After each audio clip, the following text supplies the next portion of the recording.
Il y a quelqu'un qu'on a fait attendre depuis tout à l'heure, mais bon, ça va être un popcorn qui va durer plus longtemps, c'est pas bien grave, j'imagine qu'il nous en veut pas. C'est Rive qui va arriver tout de suite pour sa chronique.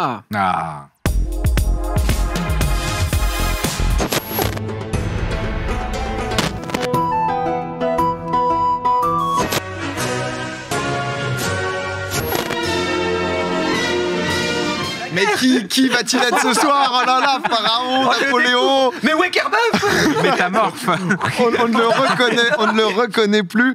Ça va, Rive? Ça va très bien et vous? Bah ouais, très bien. Un plaisir de te réavoir ici. C'est vrai que la première fois que tu nous avais fait une chronique, c'était sur les uchronies. Exact. Petite masterclass. Voilà, c'était un régal. De quoi tu vas nous parler ce soir? Dans le truc, justement, on va parler de parcours, parce que vous parlez de parcours, justement. Là, on va aussi en discuter, puisque vous n'êtes pas sans savoir qu'on a quand même énormément parlé de Napoléon donc, ces dernières semaines. Voilà, c'était les commémorations pour le bicentenaire de la disparition de Napoléon, donc c'était les 200 ans. Donc il y a eu beaucoup de débats, d'émissions de radio, à la télé, il y a des milliers de bouquins qui sont sortis cette année, donc si vous aimez Napoléon, là vous allez normalement cette année ça va être plutôt bien. Et aussi on a même eu pour la première fois depuis Pompidou une commémoration par un président de la République quand même, donc c'est assez fort mine de rien, avec l'un des descendants de la famille Napoléon qui l'a accueilli, là on le voit dans le Dôme des Invalides, donc c'était quand même un événement assez important. Donc on a eu l'occasion de revenir sur le destin qu'on aime ou pas, exceptionnel du personnage, mais aussi sur ses phases un petit peu plus sombres, parce qu'on a remis sur le devant de la scène la question de l'esclavagisme, qui était aussi très intéressante, la question aussi de la condition des femmes dans cette période. Enfin en tout cas, il y a plein de débats très intéressants qui sont sortis justement ces dernières semaines. Mais j'avais envie de faire un pas de côté avec vous, de parler de quelqu'un d'autre aussi, parce que Napoléon, c'est évidemment une histoire incroyable, mine de rien, parti de Corse, puis devenu empereur de France. Et bien, dans cette période, il y a d'autres personnes qui ont eu aussi des destins exceptionnels. Je vous parlais aujourd'hui d'un homme qui était né dans le sud de la France, devenu général de Révolution, maréchal d'Empire et roi. C'est Boudère. Je me disais aussi. Non, je vais vous parler de... C'est exactement lui, très très fort. Écoute, je suis chaud en histoire, ouais. Alors non, c'est Jean-Baptiste Bernadotte. Est-ce que vous connaissez Jean-Baptiste Bernadotte? Pas du tout. Pas du tout. Vous n'avez jamais entendu parler? Il a un blaze un peu plus connu ou c'est le... C'est son blaze. Okay. On est empereur de quelque chose. Ouais, non, non, c'est bien Jean-Baptiste Bernadotte. Donc, alors c'est un garçon qui naît donc en 1763 dans ce qu'on appelle encore à ce moment-là le royaume de France. Donc, il naît à Pau, dans le Béarn, dans le sud de la France, et il naît d'une famille plutôt humble. C'est-à-dire son père est un petit avocat, mais bon, il y a pas, c'est pas non plus la folie, c'est pas la folie des grandeurs. Mais il est un peu aventuré. Voilà, Jean-Baptiste, il se dit voilà, j'ai envie de bouger, j'ai envie de partir. Et son père va prématurément disparaître en 1780 quand du coup Jean-Baptiste a 17 ans. Et Jean-Baptiste va en profiter pour s'engager dans l'armée et devenir soldat du roi de France.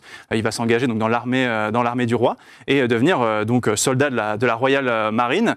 Et en fait, le problème, c'est qu'il va rapidement monter en grade. Il va devenir caporal, sergent, mais il est donc sous-officier.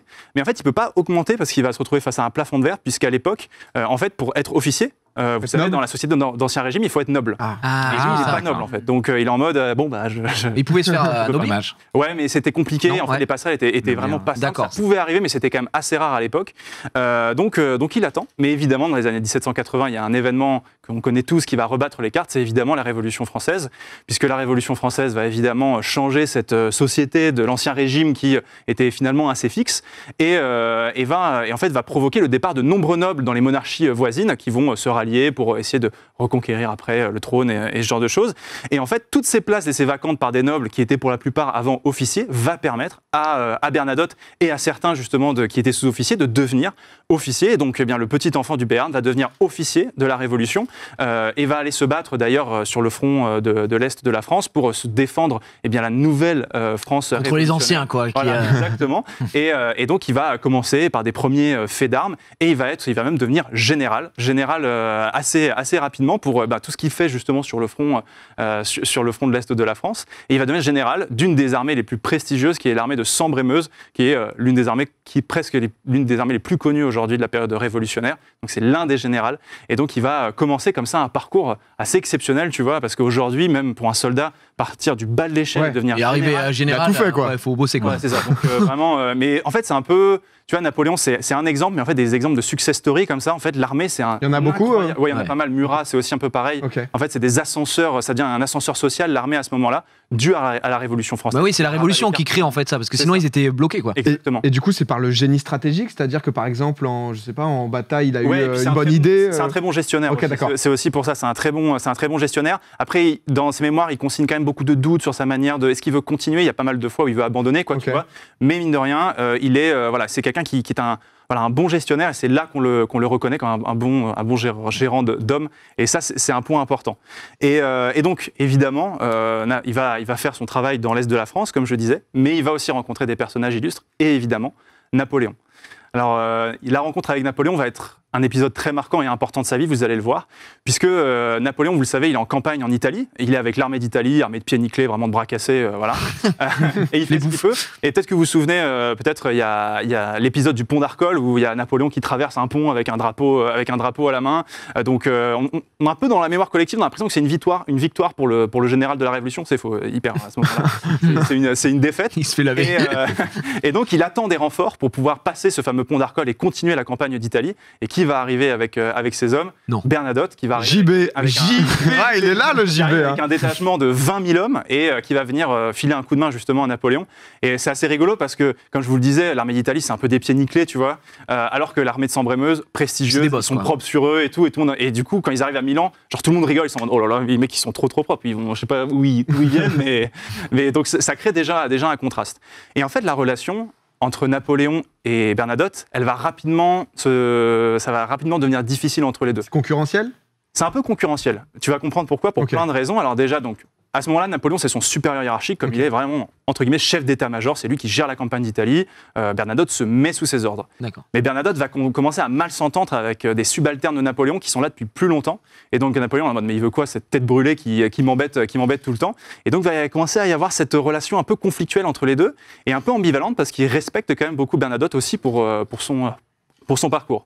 Donc, ce qui fait que voilà, c'est un peu particulier. Ouais, il a envie de l'embrouiller, mais d'un côté, il est chaud quand même, on peut pas. Il a mis bien avec les 20 000 hommes. Ouais. Exactement. Mais en fait, il peut pas trop se séparer non plus de Bernadotte parce que Bernadotte, il est très pote avec ses frères en fait à Napoléon. Il est très pote avec Lucien et Jérôme. Et en fait, Jérôme est même son témoin de mariage. Lulu et GG. C'est ça, incroyable. On lui fait pas. Et donc, il est même avec son témoin de mariage, avec en plus une femme qui est un peu particulière. On va pouvoir vous afficher la photo parce que c'est une certaine, on va dire, Désirée Clarence, donc qui est une femme qui était l'une des premières amours de Napoléon. Et en fait, Bernadotte va se marier avec elle. Que des embrouilles. quoi.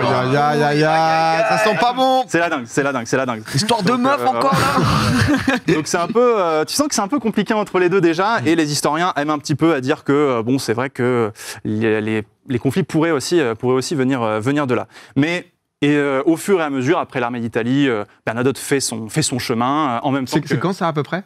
On est aux alentours de 1800, début des années 1800. Okay. En gros, voilà, fin des années 1790, début des années 1800. Et 1804 arrive le sacre de Napoléon. Pendant ce temps-là, c'est une image impressionnante, bien sûr. Et quelques jours plus tard, Bernadotte, lui qui était général, va profiter aussi de la nomination de 17 généraux pour devenir maréchaux d'Empire. Et Bernadotte va faire partie de ces 17 généraux qui vont devenir eux aussi maréchaux, qui devient la plus haute distinction. Tu ne peux pas aller plus haut. Aujourd'hui, il n'y a même plus de maréchal aujourd'hui en France. D'accord. De maréchaux, pardon. Donc, il va devenir maréchal C'est-à-dire qu'il est au top, mais il est toujours juste en dessous de Napoléon, quoi. Ouais, c'est ça. Il y en a qu'un, quoi, là-haut. Ouais, il y en a qu'un. Il répond. Il fait partie des 7 légendaires. Peut-être bien. 17 légendaires. Très bien. Donc, voilà. Et donc, il devient maréchal d'Empire. Donc, c'est déjà un grade incroyable. Et donc, comme je vous le disais, il est vraiment parti de très très bas. Et là, il est au top, quoi. Au sommet. Au sommet. Donc ça commence bien pour lui, mais malgré tout, c'est pas pour autant qu'il va mieux s'entendre avec Napoléon. Enfin, ça commence à être compliqué et ça pour 3 raisons. Pour 3 raisons particulières, c'est que même s'il va partir en campagne avec lui, notamment à la fameuse bataille d'Austerlitz et tout ça, il y a 3 choses qui vont faire que ça reste un peu compliqué entre les deux. Déjà d'une, les complots. Vous savez, Napoléon, il va y avoir de nombreux complots qui vont être fomentés contre lui. Et Bernadotte, sans qu'on ait jamais réussi à l'inculper complètement, était toujours un son nom revenait toujours. C'est-à-dire qu'on ne sait pas, mais on n'a jamais réussi à prouver qu'il en faisait vraiment partie. Les historiens ont creusé cette question, mais ils n'ont jamais su dire qu'il était vraiment coupable. Mais ça sentait un petit peu mauvais. Ensuite, il y a un poids politique très important, c'est que Bernadotte est très apprécié en France. Ça qui est assez rigolo, c'est-à-dire que quand on imaginait peut-être, imaginons en campagne, Napoléon venait à disparaître ou qu'il y a un assassinat, on ne sait jamais. C'était lui quoi qui aurait remplacé. On pensait pas mal à Bernadotte. Okay. Ouais. On pensait pas mal à Bernadotte parce que ce qu'il avait fait dans le nord de l'Allemagne, il était bon gestionnaire de certaines villes et tout, donc c'était un nom qui circulait dans les cours en France. On se disait peut-être que ça peut le faire. Et aussi parce que il y avait un problème quand il était en campagne, c'est qu'il arrivait toujours en retard. C'est-à-dire que vraiment Napoléon était en mode on avait 17 heures. Il se réveille pas le mec. Il est excellent partout, juste le réveil. C'est ça. En fait, il était jamais à l'heure. C'était insupportable. Et donc en gros, Le truc on était pour une guerre. Parce qu'on a une guerre à 17h, vous pouvez débarquer. Mec à 18h, bah les gars. En fait, c'est quelque chose qui lui était reproché, c'est le fait d'être en retard sur le champ de bataille au début. Et Napoléon était en mode gros, il va falloir bosser sur ça. C'est un peu relou. Donc ce qui fait que voilà. Donc tout ça a fait que au fur et à mesure, tu vois, il est un petit peu écarté des affaires et voilà, on lui donne des armées pas incroyables, des hommes pas très bien équipés, puis à un moment donné, il se retrouve même sans commandement à Paris en 1809. Il est en mode j'ai petit bureau. Voilà, j'ai rien, je suis là. Le bergard. Rien à commander, je me régale. Et donc à ce moment-là, Napoléon en campagne en Autriche, donc dans le centre de l'Europe, et en fait, il apprend en 1809 qu'il y a un débarquement anglais qui va se faire dans les Pays-Bas. Donc il est en mode, ok, bon, qu'est-ce qu'on fait? Donc il va aller voir Joseph Fouché, qui est à ce moment-là ministre de la police, et ils vont réussir tous les deux à monter une armée pour avorter le débarquement aux Pays-Bas. Et, sans prévenir les autres, quoi. C'est juste à deux. Il faut réagir. Ok, d'accord, c'est le moment, il faut bouger. Donc ils y vont. Alors c'est un épisode, on se dit, ok, propre, genre il est chef de guerre, il arrive à faire ça, sauf que, deuxième effet qui se coule, Napoléon se dit, ah ok, donc le mec qui fomente des complots, il peut maintenant monter une armée. Okay. Ça fait beaucoup là. Donc ça commence à faire beaucoup. Pas trop ce mec-là, moi. Ouais, c'est ça. Jean-Baptiste, il commence à être un peu relou. Donc ce qui fait que ça va encore plus aggraver son cas face à Napoléon. Et donc il est vraiment, vraiment en délicatesse avec l'empereur à ce moment-là. Et vraiment, on se dit que ça va être vraiment une suite de carrière très, très compliquée. En 1809, ça sent un peu mauvais. Mais les choses deviennent intéressantes, évidemment, à partir de là, puisque, en fait, il rentre à Paris et il y a un mec qui se présente chez lui, qui s'appelle Otto Mörner. Et Otto Mörner, il vient de Suède, et il lui explique qu'il se passe des choses pas ouf en Suède et qu'ils ont peut-être besoin de lui. Donc on va faire un petit point sur la dynastie, etc., tête couronnée en Suède. Alors en Suède, si vous voulez, ce qui se passe, c'est qu'il y a un gros problème de dynastie. On ne sait pas trop comment... Est-ce que je peux avoir le petit bâton d'ailleurs? Incroyable. Oh là là, le chef d'orchestre. Monsieur. Bonjour, une petite baguette. Alors donc, en gros, ce qui se passe, c'est qu'il y a un problème de Succession. De succession, ouais. Exactement, en Suède. Donc ils savent pas trop comment faire. En gros, ce qui s'est passé, c'est que Gustave III de Suède avait réussi à créer un pouvoir monarchique très fort et qui avait réussi à stabiliser le pays. Il a ensuite donné à son fils Gustave IV le pouvoir, sauf que Gustave IV était un peu trop aventureux, c'est-à-dire qu'il voulait aller se battre sur le continent, il voulait aller se battre contre la France, la Russie, sauf qu'on lui a dit non. Calme-toi. Tu as pas compris, tu rentres à la maison, tu couches panier. Et ce qui s'est passé, c'est qu'il a été destitué. Donc on s'est dit nouvelle constitution, arrivée de son oncle Charles XIII aux affaires, qui devient donc roi de Suède. Le problème de Charles XIII, c'est qu'il est bien pour gérer les affaires, sauf qu'il est vieux. Ah, il peut pas se battre, quoi. Et qu'il n'a pas de descendants, surtout. Ah. Donc on est en mode, bon, qu'est-ce qu'on fait? Il y a qui de dispo, là?